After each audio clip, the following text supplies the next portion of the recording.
What's up mga ka-magic? May i-reveal na naman tayo at may ituturo na naman tayong bagong magic tricks coin and card mga ka-magic. So ang effect nito mga ka-magic ay ilagay mo yung isang card dyan na walang laman.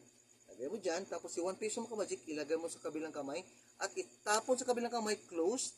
Tapos kukunin mo si piso mga ka-magic at boom, biglang lilipat ito si piso dyan mga ka-magic na hindi hinahawakan ang card mga ka-magic. Okay? Gawin natin mga ka-magic. Just watch. Look, mga ka-magic, ilagay natin si piso dyan, mga ka-magic. Look, walang ibang laman sa kabilang kamay, tsaka walang laman ang card. Okay? Just watch. In 1, 2, 3. Boom. Walang laman ang card. Yan.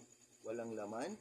Just watch, mga ka-magic. After, mga ka-magic nito, mga ka-magic, ay kukunin natin si piso. Yan. Tapon. Boom. Biglang nawala. Biglang lumipat mga ka-magic. So, ang tutorial nito mga ka-magic is like this. Mag-prepare ka ng any coins na kaya mong i-clip. Ang gimmick nito mga ka-magic ay dapat marunong kang mag-clip yan na hindi mahuhulog mga ka-magic. Clip mo lang konti. Yun, hindi na mahuhulog mga ka-magic. Kahit i-shake mo yan, dapat marunong ka na mag-clip ng coins yan. Yun lang mga ka-magic. Yun. Then, assuming na mga ka-magic na itapon mo si coins, pero kailangan na clip mo niyan. Assuming na natapon mo na tapos clip, close, akala na nandyan, pero nandito mga ka-magic na iwan kasi na-clip mo yan mga ka-magic, boom, pretend ka lang na mga ka-magic na natapon mo si coins, akala na nandito, then open palm para hindi nila alam na akala nila is walang laman, pero nandyan, na-clip mo. Tapos ipapakita ang card mga ka-magic, ganun, ganun.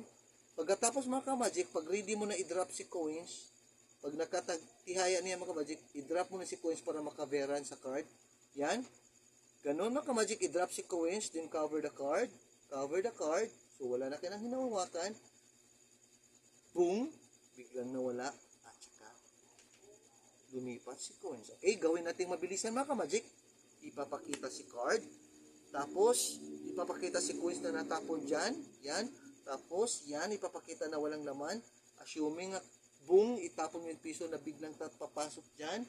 Doon ka nagagawa sa gimmick. Final preparation mga ka-magic. I-compress mo ng konti. Dapat hindi pa halata mga ka-magic na dapat i-feel mo na kaya mo ng i-clip. Pag na-feel mo na kaya mo ng i-clip mga ka-magic, doon na gagawin ang gimmick. Ipapakita na walang laman muna. Taob. Then, boom. Pretend na na-catch. Pero nandito. Then, ikot-ikot si card na walang laman. Pag gano'n mga ka-magic, ready ka nang ihulog si coins, automatically dapat marunong ka na ding mag-cover mabilisan. So, hinulog ko si coins mga ka-magic, cover the card, then dito na gagawin, boom, yun, wala nang laman, biglang nagliba si coins mga ka-magic. I hope you are enjoy mga ka-magic at may natutunan naman kayong isang magic tricks. I hope you are following my page, Crisanto Dainot Muit, and likes my YouTube channel, and Viva Jesus. See you for the next episode mga ka-magic. Magic Tricks Tutorial Revelation. See you and Viva Jesus.